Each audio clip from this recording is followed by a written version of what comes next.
Today marks the start of a new personal challenge, an experiment in minimalism and resourcefulness. What can you actually do with just $1?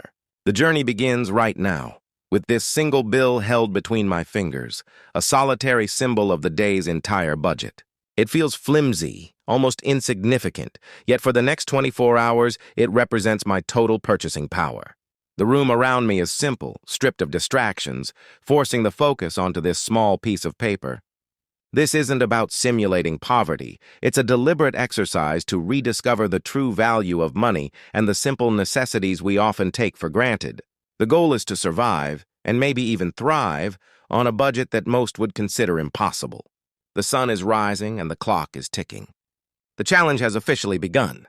The morning air is crisp, filled with the intoxicating aroma of freshly brewed coffee and baking pastries. I walk past cafe after cafe, the windows displaying a tempting array of croissants and lattes that are far beyond my reach. Each scent is a ghost of a life I'm temporarily leaving behind. My stomach rumbles in protest, a reminder of the breakfast I can't afford. Instead of a warm cup of coffee, my morning refreshment comes from a public water fountain in the park. The water is cold and clean, a basic human right that suddenly feels like a luxury. It quenches my thirst but does little to silence the growing hunger.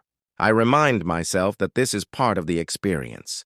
To feel the pull of consumer culture and consciously resist it, to appreciate the free resources that are all around us, often unnoticed in our daily rush. The sun climbs higher, and I know the hardest part of the day is still ahead. To combat the persistent pangs of hunger, distraction becomes my greatest ally. I find refuge in the quiet, climate-controlled sanctuary of the public library. Surrounded by towering shelves of books, the world of stories and knowledge offers a perfect escape from my physical discomfort. I lose myself in tales of adventure and distant lands, the hours melting away as I turn page after page. The library is a haven, a free public space that nourishes the mind when the body cannot be fed. Later, I wander through a nearby park, watching children play and couples stroll hand in hand. The simple beauty of nature, the green grass under my feet, and the warmth of the afternoon sun on my skin are all free pleasures. These moments of quiet observation help me reset my perspective, showing that a fulfilling day doesn't have to be defined by what you buy, but by what you experience. As evening approaches, the city lights begin to glitter, and the feeling of hunger is now a constant, gnawing presence. The time has finally come to use my one and only dollar. I walk into a small corner store, the aisles filled with products I must ignore. My eyes scan for the most cost-effective option, the item that will provide the most sustenance for my meager budget. After careful consideration, my choice is a single large loaf of day-old bread from the discount rack. It costs exactly $1.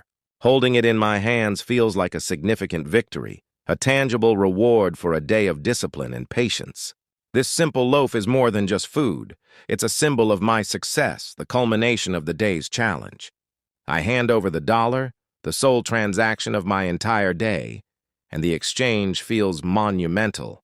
Under the soft glow of a street lamp, I sit on a park bench, the city's evening symphony playing around me.